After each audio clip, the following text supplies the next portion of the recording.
Unaware the wife he ignored was about to close a 60 billion contract, billionaire husband left his wife and sick child. For his mistress, what she did next shocked him. He didn't just walk out.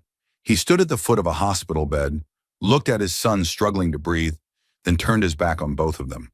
The smell of antiseptic filled the room as Anna Morgan held their weak 8-year-old boy, Liam, in her arms.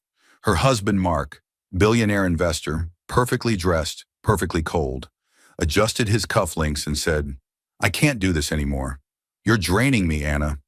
The words hit harder than any storm. Anna's hands shook as she tried to keep Liam calm. The machines beeped softly around them.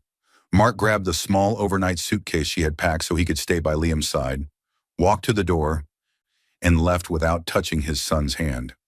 On the other side of that door, his world was already waiting. A luxury penthouse, a new life, and a mistress who whispered that he deserved better. He thought he was trading a tired wife and a sick child for excitement and freedom. He thought Anna would stay stuck, buried under hospital bills and quiet tears. He thought she would beg. What he never knew was this: the woman he ignored in that hospital room was days away from closing a 60 billion contract. While he texted his mistress from hotel rooms and secret dinners, Anna was the one foreign investors called. While he complained she was too busy, she was the mind behind a deal that would shake the entire financial world and rewrite both of their futures. What she did next wouldn't just change her life, it would shatter everything he thought he controlled. On the same week he moved in with his mistress, Anna would sit at the head of a massive conference table, cameras flashing, and sign a contract that turned her into the kind of power he never believed she could be. Dear viewers, thank you for being here. If you leave without subscribing, it's like letting Anna's voice be ignored again. When you subscribe, you stand with every woman who was underestimated, every child left behind, and every quiet heart that chose to rise instead of break. Please subscribe now, and in the comments, tell us where you're watching from. The alarm did not even finish ringing before Anna Morgan's eyes shot open. It wasn't the sound that woke her. It was the sharp, painful cough coming from the small bedroom across the hall. In one fluid motion, she rushed toward the cough, her bare feet hitting the cold floor with urgency. She did not hesitate, did not stop, did not think of herself. Her whole world lived in that room. Anna, 36 years old, mother of one, and one of the brightest negotiators in her field, pushed open her son's door. The early morning light slid in through the half-closed blinds, striping the room with pale gold. Liam, her 8-year-old boy, lay curled up, breathing hard, sweat clinging to his forehead. She crossed the room quickly. "Liam," she whispered, voice steady but soft. "It's okay. Mommy's here." This was who Anna was: steady, focused, selfless. The kind of woman who remembered every doctor's instruction, every medication schedule, every hopeful sign. She kept track of Liam's needs with the precision of someone who had already given up sleep, comfort, and half her life just to keep him safe.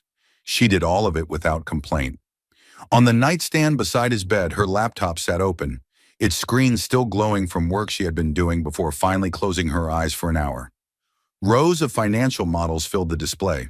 At the top of the spreadsheet, a small label read, "Projected valuation, $60,000 billion, confidential draft." She looked at the number for a second and whispered, almost to herself, "If this works, it could change everything for us." Numbers, forecasts, negotiation notes. This was her other reality. By day and too often by night, Anna worked as a lead negotiator for a global investment firm, the same one that had once offered her a senior role before she put her dreams on hold to support her husband's first company. She balanced motherhood and high-stakes finance with a quiet fearlessness most people never saw. It wasn't inherited wealth or luck that brought her here. Anna came from almost nothing. A brief flash of memory crossed her mind, years ago in a small rented office with peeling paint. She remembered sitting nervously across from her mentor, a sharp-eyed woman named Grace, who once told her, "Anna, you have a gift for seeing value where others don't. Don't let anyone dim that." That sentence lived inside her. It shaped her, strengthened her, guided her. The office she eventually built, the small savings she grew, the respect she earned, none of it came easy. Anna learned how to survive on grit, brick by brick, night after night, while Mark worked on his own rise and slept soundly through hers. She measured Liam's morning medicine, checked the dosage twice, and placed the spoon carefully against his lips. He swallowed weakly. Only when his breathing eased a little did she let out the breath she was holding. She brushed a hand through his hair. "I'll be right outside, okay? Call me if you feel worse." Liam nodded faintly. Anna stepped into the hallway, the weight of two different worlds pressing on her shoulders. The fragile world in Liam's bedroom, and the ruthless financial world waiting on her laptop. Her husband, Mark Morgan, 39 years old, tall, charming, and now a billionaire investor after taking his firm public, walked into the hallway at that moment. He smelled of expensive cologne. His suit was sharp. His watch alone could pay half of Liam's hospital bills if it came to that. He didn't glance into Liam's room. He headed straight for the mirror near the front door instead, adjusting his tie with the polished confidence that made strangers admire him at first sight. Behind closed doors, his attention was almost always somewhere else. Anywhere else. He walked right past Anna's framed certificate on the wall. Strategic Negotiator of the Year. She had earned it before she turned down a major promotion to keep their home steady while his company burned cash in the early years. Mark passed the frame like it didn't exist. He did that every day. "You look tired," he said casually, still not looking at her. "Maybe you're working too much again." Anna swallowed her irritation. "Liam had a rough night.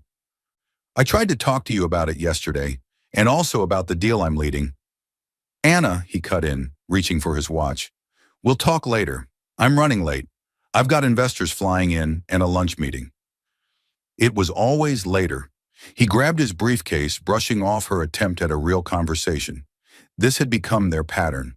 Her trying, him avoiding, her carrying the load, him drifting farther away, while telling himself work came first. As he stepped toward the door, something caught her eye. A faint smear, pink, glossy, on the collar of his crisp white shirt. Lipstick.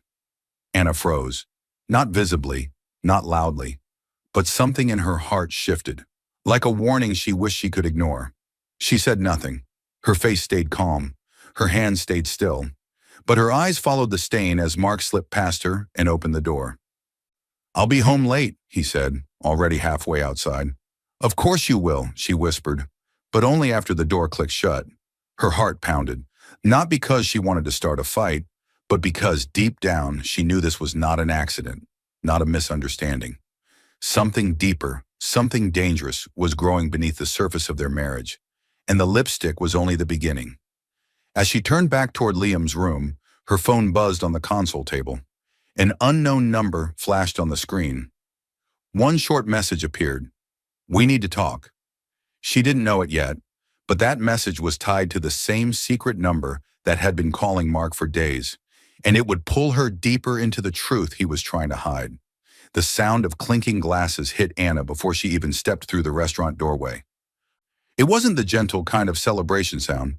It was loud, sharp, careless, the kind that made her chest tighten because she already suspected what she might find. And she was right. There, at a long, polished table near the center of the upscale dining hall, sat her husband, Mark Morgan. 39, immaculate suit, confident smile. Every inch the powerful businessman he wanted the world to see. He leaned toward two other wealthy investors, laughing at something one of them said. His phone rested low in his hand, half under the table. He wasn't looking at the men. He wasn't really listening either. He was texting, fast, secretly. Anna stood near the entrance for a moment, unnoticed, a quiet observer in a room full of loud, important people. She hadn't followed him. She knew his schedule because she had helped his assistant finalize it the night before, after putting Liam to bed. When he forgot an important file he needed for his upcoming pitch, she couldn't reach him on the phone. So she checked the calendar, saw the lunch location, and brought the document herself. Her husband didn't notice her at first. He only looked up when a server stepped closer and asked, "Sir, is this your wife?" Mark's head jerked up. Surprise washed over his face. Not warmth, not pride. "Anna," he said, "what are you doing here?" She held out the file.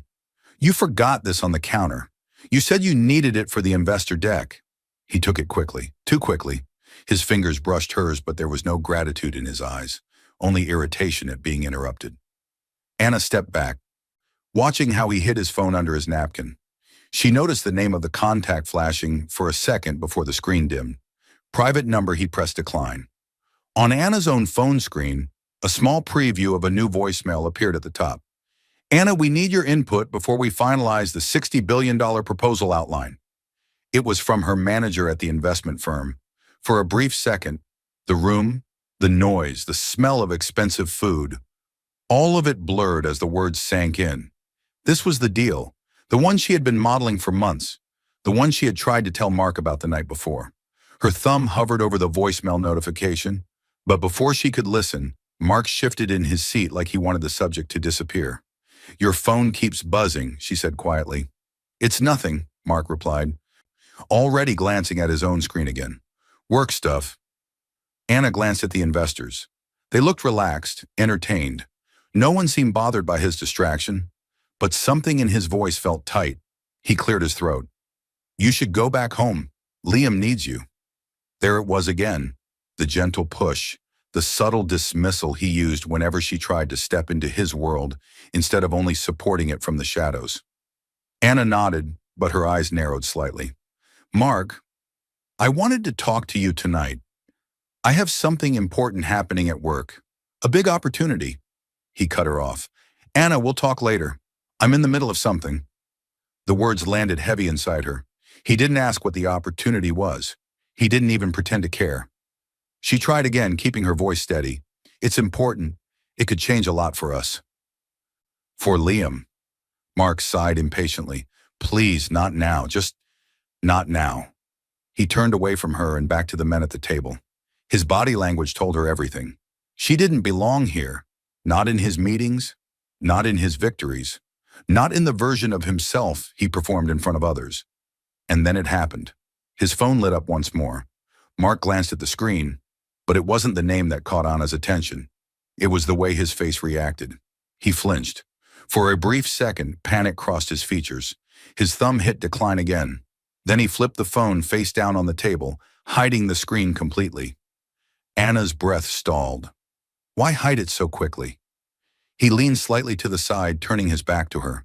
His voice dropped to a whisper almost too soft to hear. Not now, she's here. Anna heard every word. She. Who was she? The investors didn't notice. But his tone wasn't the tone of a man talking about his wife. It was the tone of someone protecting a secret. Her elbows stiffened at her sides. Her shoulders straightened. She didn't raise her voice or demand answers. She simply watched how his hand hovered over the phone, restless, like he was counting the seconds until she left so he could message whoever was on the other side of private number. A memory tugged at her. Their honeymoon, a sunny beach, her head on his shoulder, his arms around her as he said, Anna, I'll always protect this family. No matter where life takes us, I'm yours, and you're mine. That Mark felt like a stranger now. She stepped away from the table without another word. She didn't trust her voice to come out steady if she stayed. As the elevator doors closed in front of her, she placed a hand against the cool metal and took a slow breath, fighting to hold herself together long enough to get home to Liam. Her phone buzzed again.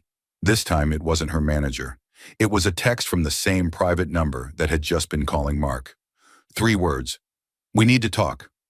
Anna stared at the number, unaware that the truth behind it, and the person using it, would pull her into a level of betrayal far worse than she imagined. The night hit like a storm, fast, brutal, and without warning. Anna Morgan shot upright in bed, heart hammering, to the sound of her son gasping for air. Liam's coughing wasn't normal. It was sharp, painful, and desperate. She bolted from her room and rushed into his, flicking on a soft lamp. Liam lay curled on his side, clutching his chest, each breath sounding like it scraped his lungs. Mom, it hurts, he whispered. Anna didn't hesitate. She slid her arms under him and held him close, one hand rubbing his back in slow circles. It's okay, baby, she murmured, though fear clawed at her. I'm here. Mommy's here. She grabbed her phone with her free hand and called the pediatric clinic's emergency line. Her voice stayed calm as she described his symptoms. Short, fast breaths, tight chest, fever. The nurse on the line recognized Anna's number by now. You've done everything right so far. Keep monitoring his breathing.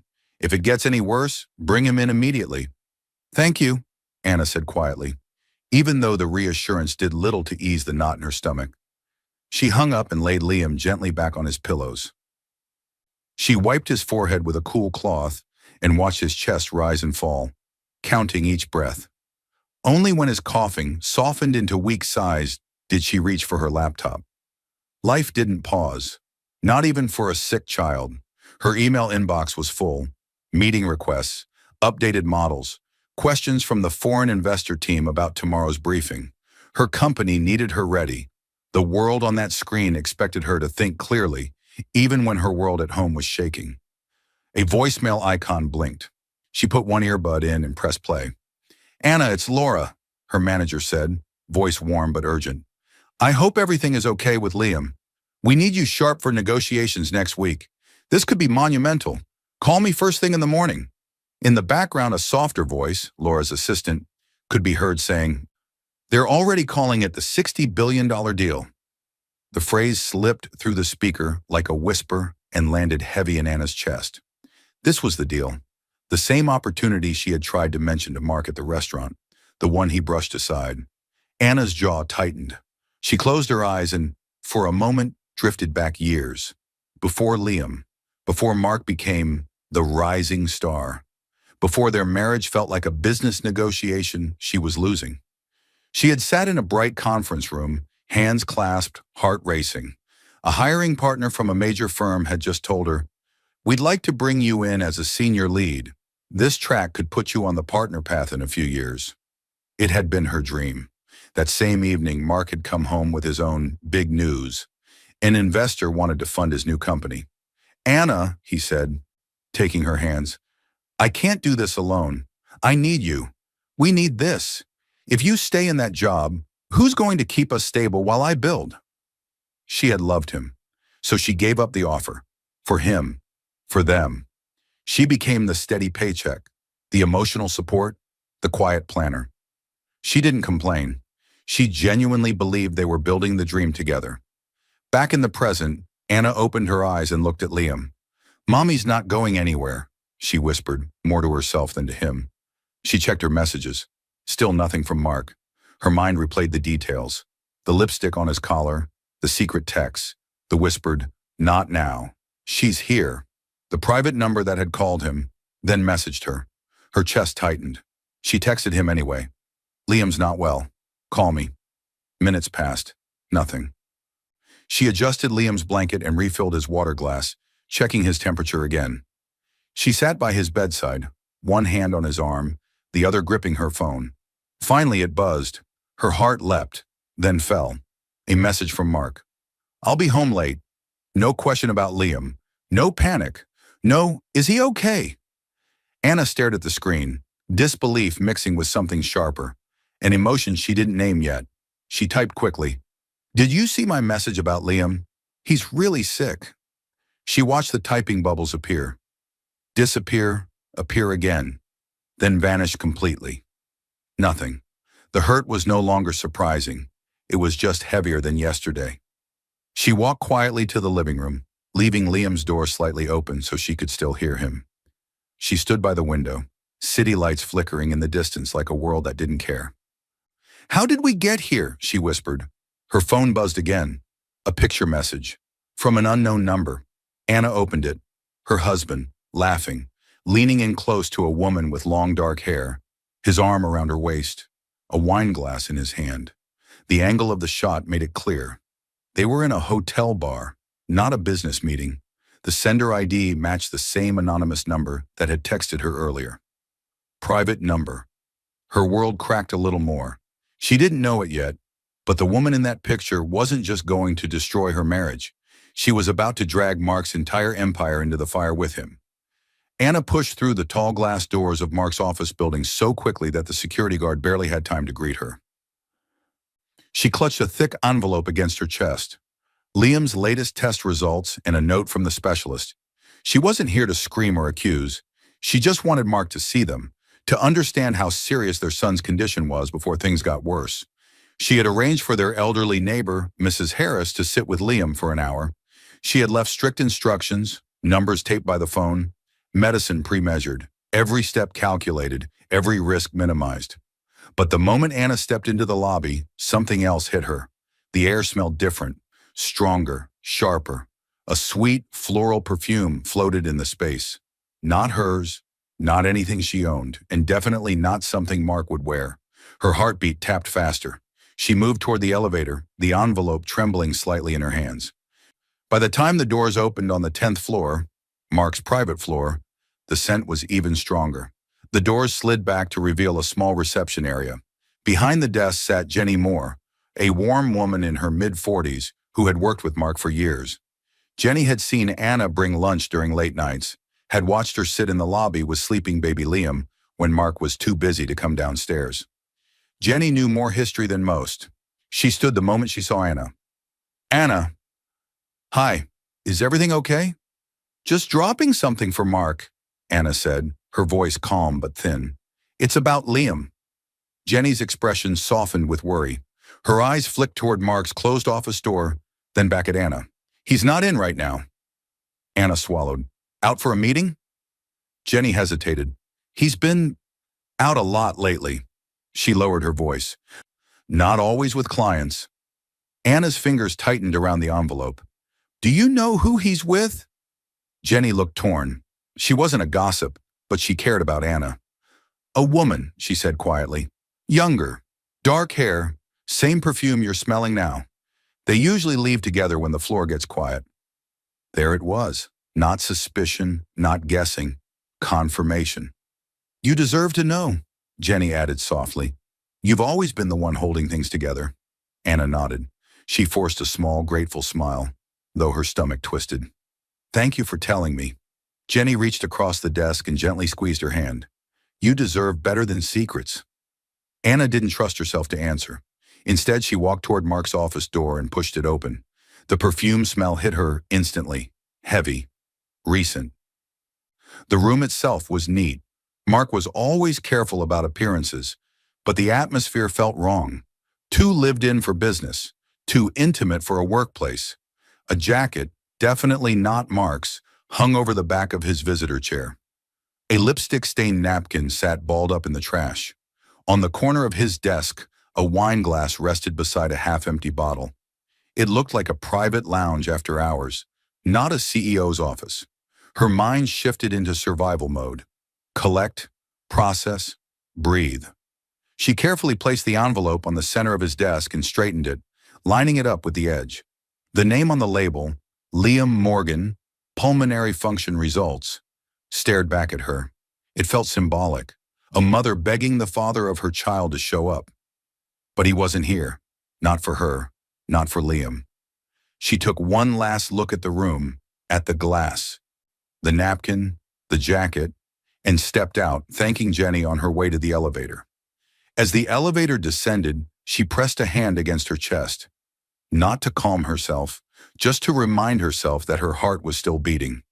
She drove home on autopilot, eyes fixed on the road, thoughts racing, perfume, the photo, the secret number, the missed calls, the distance, everything lined up now. When she walked into the house, she set her keys down quietly. No slammed doors, no dramatic gestures. Noise would make the truth feel more real, and she needed a few more seconds of pretending it wasn't. Then she saw it. Mark's navy blue blazer tossed over the arm of the couch. It hadn't been there that morning. Her stomach sank. She stepped closer and slipped her hand into the inside pocket, the way she had done hundreds of times when he left receipts or pens behind. Her fingers closed around something stiff, a hotel access card. With bold numbers printed on the front, Room 804, Anna stared at it as if it might burn her fingers. Her pulse hammered, her breath caught, her vision sharpened. She wasn't imagining things. She wasn't overreacting. She wasn't paranoid. The truth was right here in her hand, and it was worse than she had ever wanted to believe. As she stood frozen in the living room, her phone buzzed again. The screen lit up with Mark's name. He was calling. The timing, she was about to find out, would reveal everything. The moment Anna stepped through Liam's bedroom door that night, she knew things had gone from bad to terrifying. He wasn't just coughing anymore. He was burning up. His skin was so hot she flinched when she touched his forehead. His breathing came in short, sharp bursts, each one weaker than the last. "Mom," Liam whispered, voice cracking. "It hurts." Anna's chest squeezed. "I'm here," she said, lifting him gently into her arms. His body trembled against her. "I've got you. I won't leave you." The house felt too quiet, too empty, the kind of silence that made fear echo louder. She grabbed her phone and dialed Mark. Ring, ring, ring. Voicemail. She forced her voice steady. "Mark, please call back. It's Liam. He's getting worse.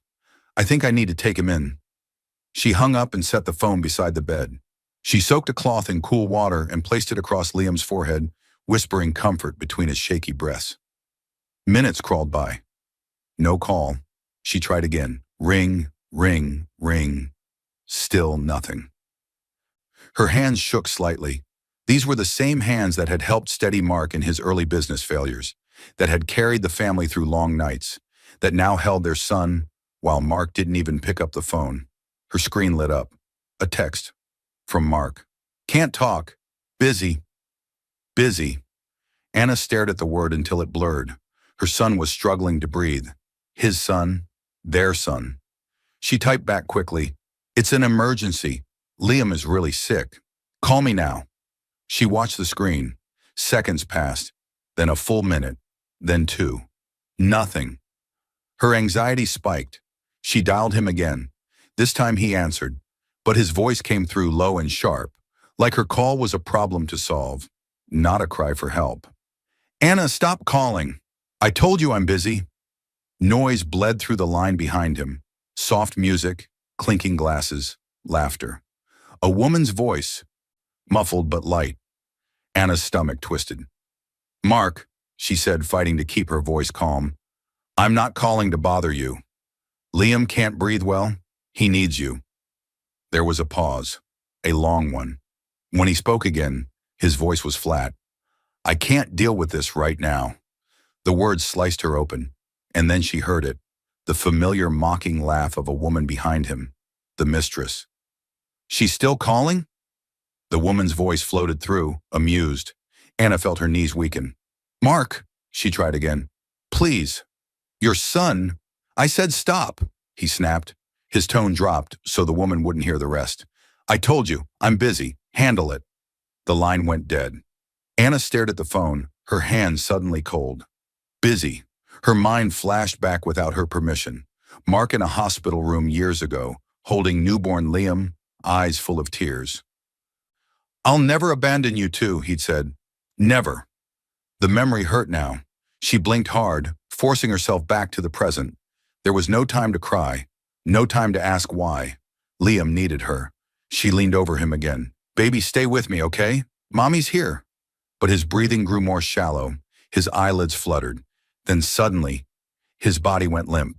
"Liam!" Anna cried, panic tearing through her as she gently shook him. "Liam, open your eyes. Please." He didn't respond. Her heart felt like it stopped. She scooped him up, wrapped him in a blanket, grabbed her keys and ran. There was no thinking now, only instinct. She buckled him into the back seat, hands clumsy with fear, then sped toward the emergency clinic, every red light feeling like a personal attack. "Hold on," she whispered through tears as she drove. "Please hold on. Please." Her phone buzzed on the passenger seat. She glanced at it for half a second. A picture. From Mark. He hadn't replied to her messages about Liam, but he had sent a photo. Mark and the mistress, smiling, her head on his shoulder, a wine glass in his hand. The timestamp on the image hit her like a punch. It matched the time she had first called him in panic. Her chest tightened so hard she almost missed her turn into the emergency entrance. She slammed the brakes, jumped out, and pulled Liam from the car, his body limp against her chest. "Help!" she screamed as she burst through the clinic doors. "Please, my son. He's not breathing right." Nurses and doctors rushed forward. Someone took Liam from her arms. The room blurred into movement. Voices, instructions, machines. Anna stood frozen, hands shaking violently. Her lungs struggling to remember how to work. The last thing she saw before the doors swung shut behind the medical team was Liam's small hand slipping away from hers. And in the middle of that cold, white hallway, with no husband by her side and no guarantee her son would be okay, something inside her cracked so deeply it would never return to what it was. The hospital room door swung open so hard it slammed against the wall. Anna jerked awake in the uncomfortable plastic chair, heart pounding. She had slept in short, broken minutes, curled beside Liam's bed. Morning light slipped through the blinds in thin streaks, soft and pale, but the echo of the door ripped through the fragile calm. Mark stood there. Not like a father who had spent the night worrying. Not like a man who had driven too fast to see if his son was okay. He stood like someone who had arrived late to an appointment he resented. His jaw was tense, his hair perfectly styled, his suit crisp, his watch gleamed. He looked like he had slept well. Anna blinked, disoriented for half a second. Then reality snapped back. The night, the collapse, the doctors rushing Liam away, the hours of fear. Mark didn't ask a single question. He didn't step toward Liam's bed. He just said one sentence. "I came to get my things." Her breath caught. "Your things." Her voice was hoarse from crying. Mark walked in, shoulders stiff, eyes cold. His gaze swept over the room and finally landed on Liam, who lay sleeping under soft hospital light, an IV in his small arm. There should have been panic in Mark's eyes. Guilt, relief. There was nothing. "Mark," Anna whispered, standing slowly. Liam collapsed. He couldn't breathe. "They said if I'd waited any longer—" "I know," he interrupted, shrugging like she was repeating a minor inconvenience. "You called. A lot." "A lot?" Anna stared at him. "You ignored every call. You sent a picture with her while he—" He looked away sharply. "I told you I was busy." Busy, the word felt like a slap. "Anna, you're always overwhelmed," he went on. "Always dramatic, always making me feel like the bad guy." Her mouth fell open. "You're the one who didn't show up," she said quietly. "You're the one who left me alone." He waved a dismissive hand. "We're not doing this here. Not in front of everyone. I just came to pick up my suitcase." He walked over to the small closet, the one she had neatly filled last night when she thought he might come from the office and stay. He pulled out the suitcase with practiced detachment. "Mark," she said, her voice tighter now. "Where were you?" "Out," he replied flatly. "I needed space." "With her?" Anna asked. He didn't deny it. He didn't even flinch. "You've been so focused on your career lately," he said instead, turning the accusation around. "I barely recognize you. You used to be supportive." Her mind flashed to every sacrifice. The job she turned down, the late nights with Liam while he traveled, the way she rebuilt her own career in the margins of his. "My career?" she repeated. "I gave up my dream job so you could build yours. I covered our bills while your first company bled money. I did everything you asked." Mark slid a stack of shirts into the suitcase. "That was years ago," he said. "Things change." A memory cut through her. Young Mark standing in his parents' kitchen, his father leaning in with a low, hard voice. "Never tie yourself to anything that slows you down. Business first, always." It made sense now. It wasn't that Mark suddenly became cruel. He had grown into a belief he'd been handed, and somewhere along the way, his own family became something that slowed him down. Anna swallowed. "So what is this?" she asked. "You get a mistress, ignore your son almost dying, and now you're—" "What? Moving out?" He zipped the suitcase. The sound was loud in the small room. "I need a different environment," he said, not looking at her. "A fresh start.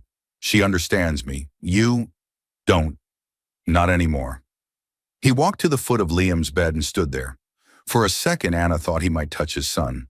She watched his hand, waiting for it to move. It didn't. He looked at Liam, weak, small, healing, and then at Anna, worn out and hollow. "I can't do this anymore," Mark said quietly. "You're draining me, Anna."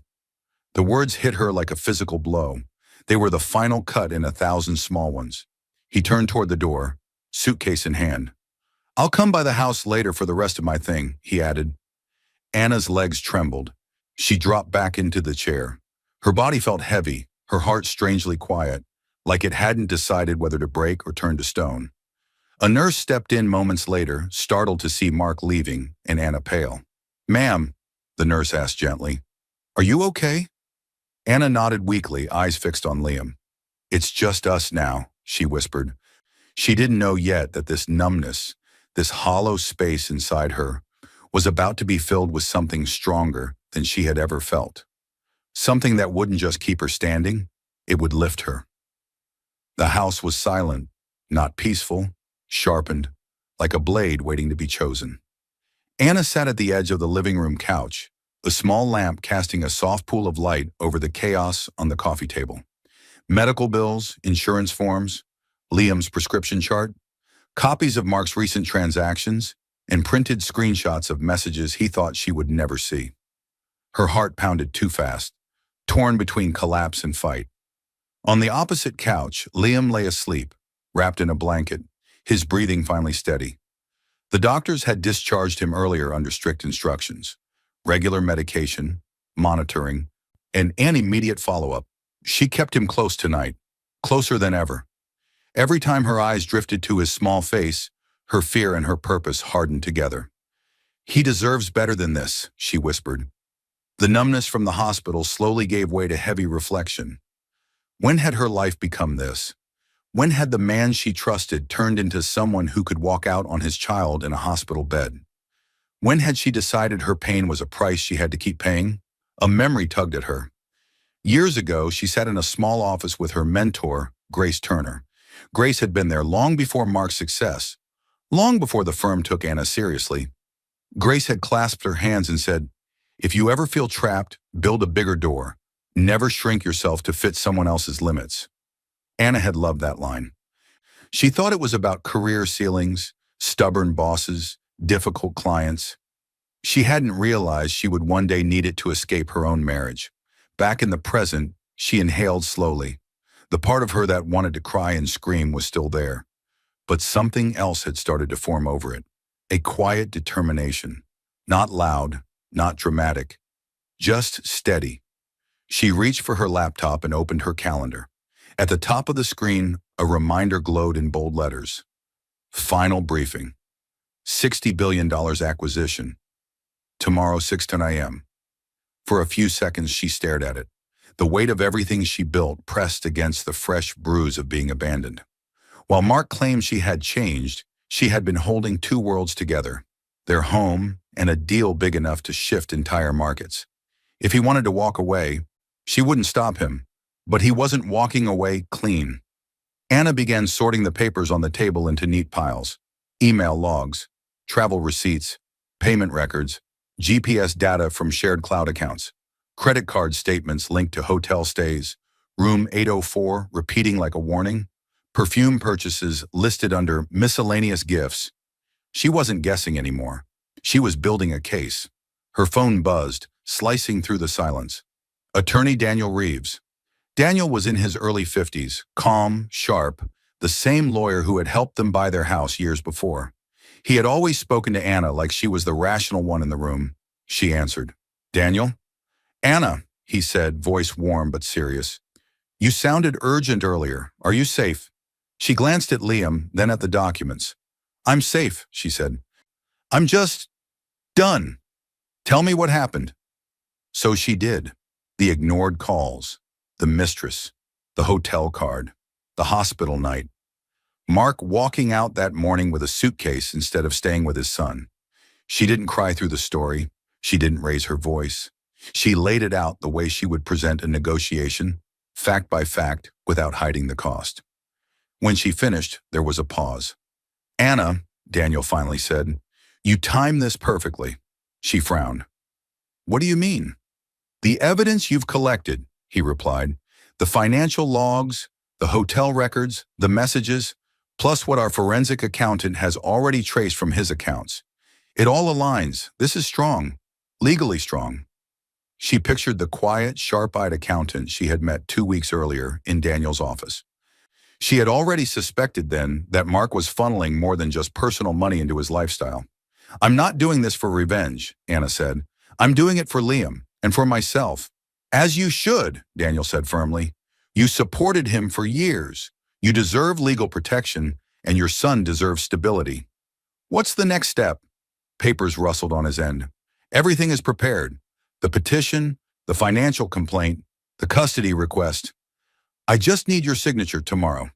Tomorrow, she repeated, glancing at the 6 a.m. reminder on her calendar.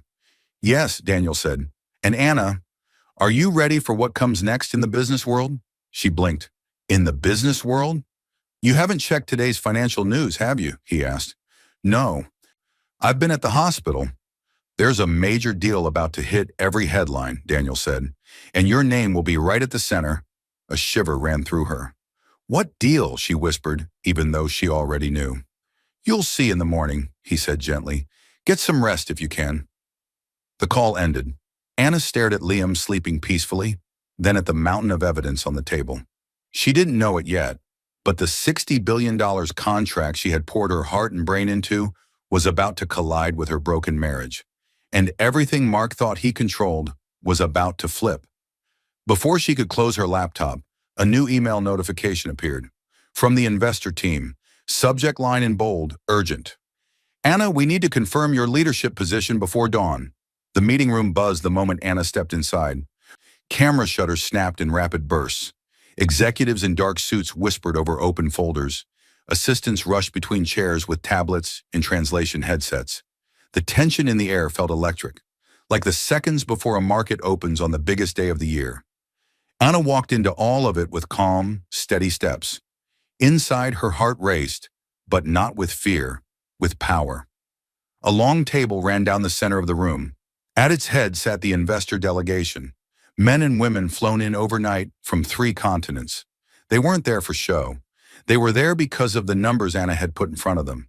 The lead delegate, Mr. Alvarez, a tall man with silver hair and measured eyes, stood when he saw her. Ms. Morgan, he said warmly, extending his hand. The woman of the hour. Anna shook his hand.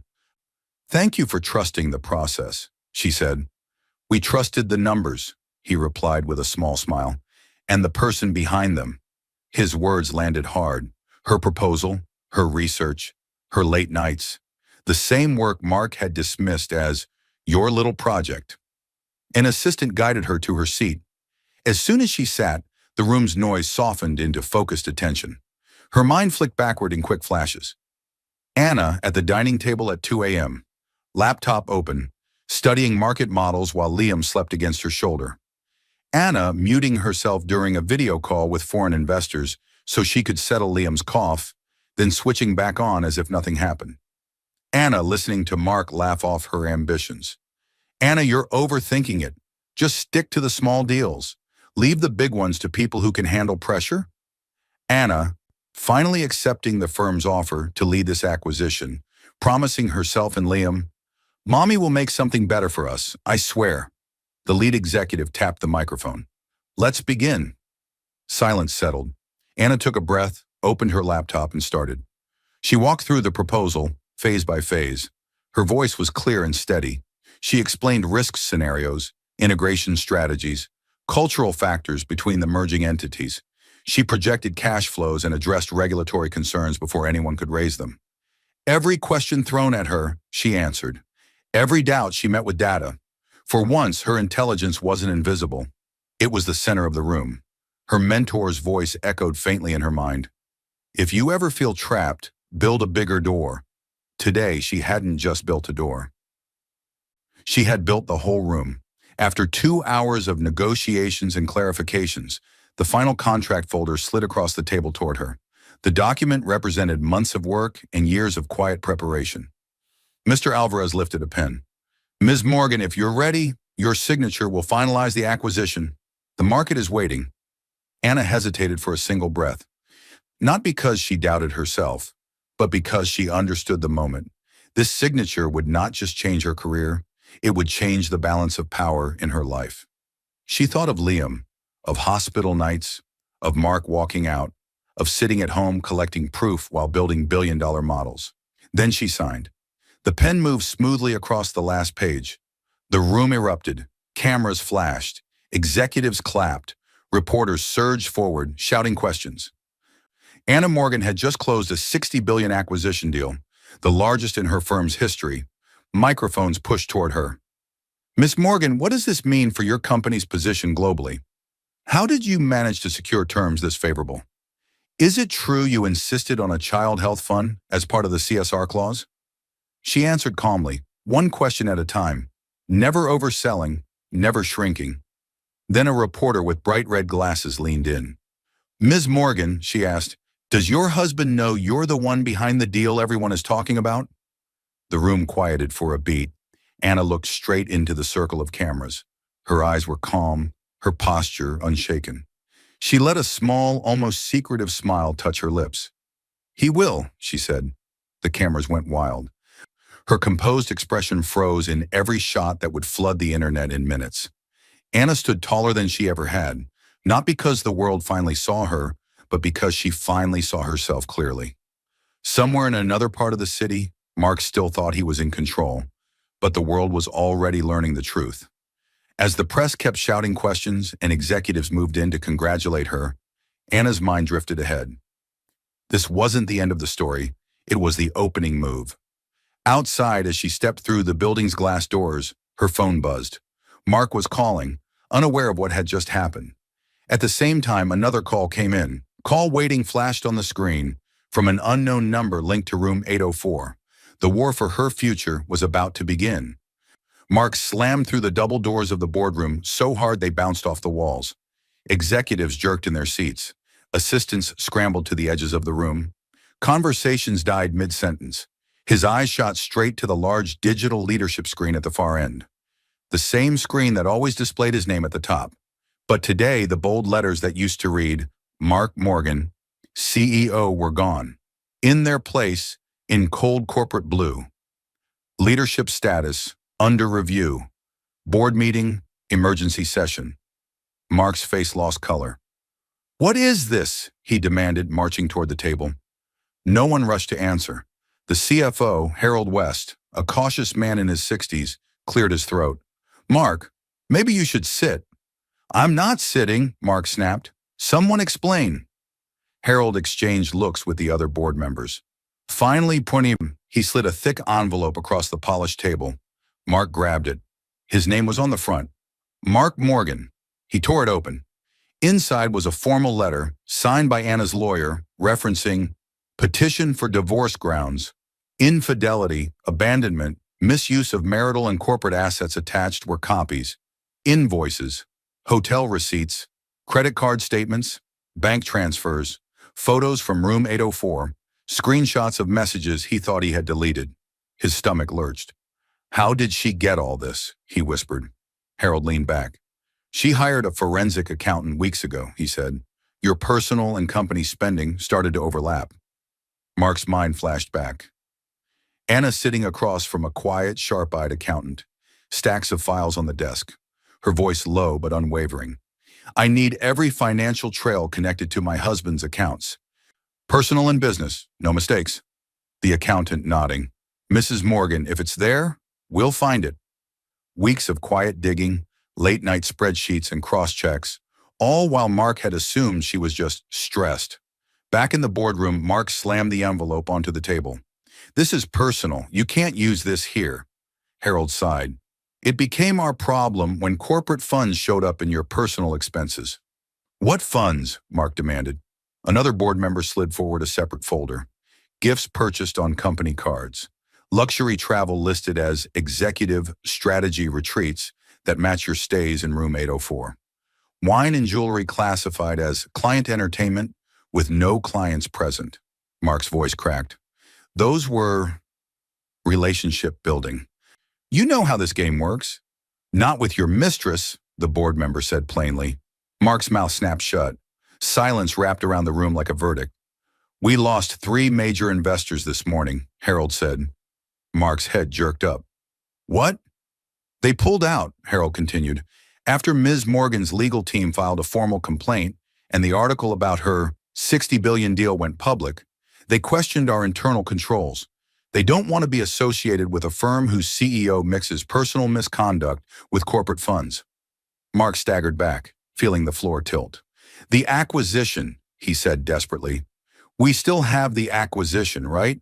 The market will calm down once. Anna Morgan closed that deal, Harold said quietly. Mark blinked. She? What? She was the lead negotiator, another board member said. The global headlines this morning, they're about her, not you. Anna, quiet, steady Anna, the wife he had brushed aside as too emotional, the woman he called overwhelmed and dramatic, the mastermind behind the biggest victory their industry had seen in years. What happens now? He asked, voice suddenly small. Harold folded his hands. Mark, the board voted this morning, effective immediately. You are suspended pending investigation. We've appointed an interim leader until this is resolved. Suspended. He, the founder, the man who once believed he could never be replaced. He felt his throat tighten. He reached for his phone, almost on instinct. He dialed Sasha, the mistress. Voicemail.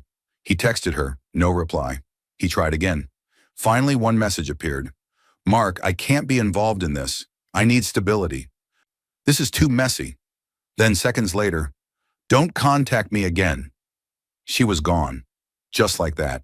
His company, his investors, his image, his mistress, all slipping through his fingers. I need to talk to Anna, he muttered, more to himself than to anyone else. Harold shook his head slightly. She has nothing left to discuss with you, Mark. Not here. But Mark was already walking out of the boardroom, ignoring the whispers behind him. He stepped into the hallway and dialed her number. Ring, ring, ring. Across town in her firm's office, Anna's phone lit up on her desk. She glanced at the screen. Mark Morgan. Her expression didn't change. The phone rang again. She watched it quietly, then pressed decline. Back in the hallway, Mark froze, staring at his phone. Rejected. Shut out. Powerless. For the first time in his life, he understood what it felt like to be on the wrong side of a decision he couldn't influence. Anna's phone buzzed again seconds later, this time from Daniel, her lawyer. Anna, everything is ready. Are you prepared for the hearing? The courtroom door opened with a heavy push, and every head turned. Anna Morgan walked in. She didn't hurry. She didn't shrink. She didn't look at the man across the room. She walked with quiet fire, the kind that made people straighten in their seats without knowing why. At the defendant's table, Mark sat waiting. He looked nothing like the polished billionaire who once glided through charity galas. His suit was wrinkled, his hair slightly out of place, his eyes ringed with dark circles. The pages in front of him shook in his unsteady hands. He looked at Anna with desperate eyes. She didn't look back. The judge entered, banged the gavel once, and said, We are here today to address the divorce petition filed by Miss Anna Morgan against Mr. Mark Morgan. Both parties, please rise. Anna rose calmly. Mark rose shakily. Tension pressed against everyone's chest. The judge glanced at the files. Ms. Morgan, your representation has presented substantial evidence of infidelity, abandonment during a medical emergency, and misuse of marital and corporate assets. Before we begin, do you wish to add anything? For a moment, time folded. In Anna's mind, memories flickered. Mark holding her hand at their small wedding, smiling as he promised, I'll protect this family always. Mark pacing their first apartment, excited about his first investor, telling her he needed her more than her promotion.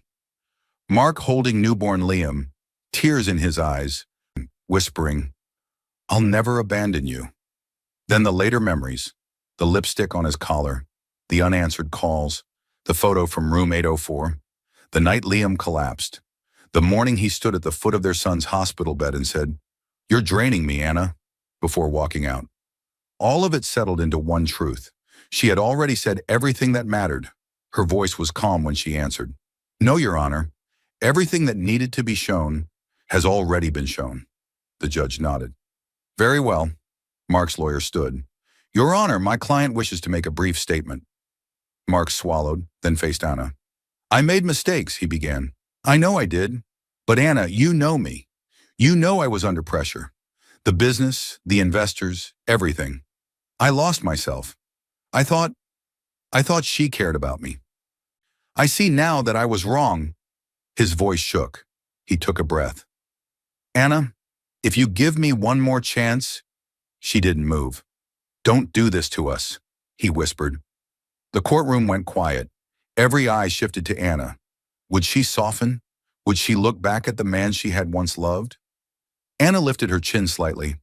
"There is no us left, Mark," she said softly. "You did this to yourself."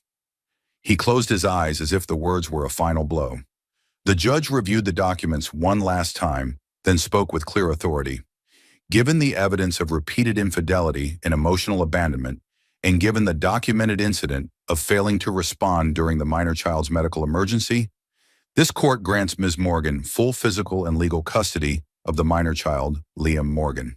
Given the financial misconduct, including misuse of marital and corporate assets for personal relationships, this court grants Ms. Morgan a majority share of the marital assets and protection from any liability related to Mr. Morgan's pending corporate investigation. The divorce is finalized, effective immediately. The gavel fell with a single echoing crack. It was over. Anna exhaled. Not in triumph, not in rage, in release. The storm she had survived no longer had legal chains around her. The weight she had carried for years fell away. She gathered her documents and walked out of the courtroom. The sunlight outside felt different, warmer, clearer, like the world had opened a new path and was waiting to see what she would do with it. On the courthouse steps, her phone buzzed. A news notification popped up. $60 billion deal confirmed. Lead negotiator Anna Morgan named rising industry game changer. Anna smiled softly. Not a gloating smile, a free one. She lifted her face toward the sky. "Liam," she whispered, "everything I do now is for us." Behind her, Mark stepped out of the courthouse alone. No cameras, no board, no mistress. Just a man staring at the back of the woman he had underestimated. He watched her walk away, straight-backed, calm, unstoppable. "What have I done?" he murmured, voice barely audible. But Anna never turned around. She didn't need to. She had already risen. Daniel, her lawyer, joined her at the bottom of the steps. "Anna," he said quietly, "the board from your firm wants to meet next week. They're considering you for a leadership position after the deal you closed." Her eyes widened slightly. A new journey was already forming on the horizon.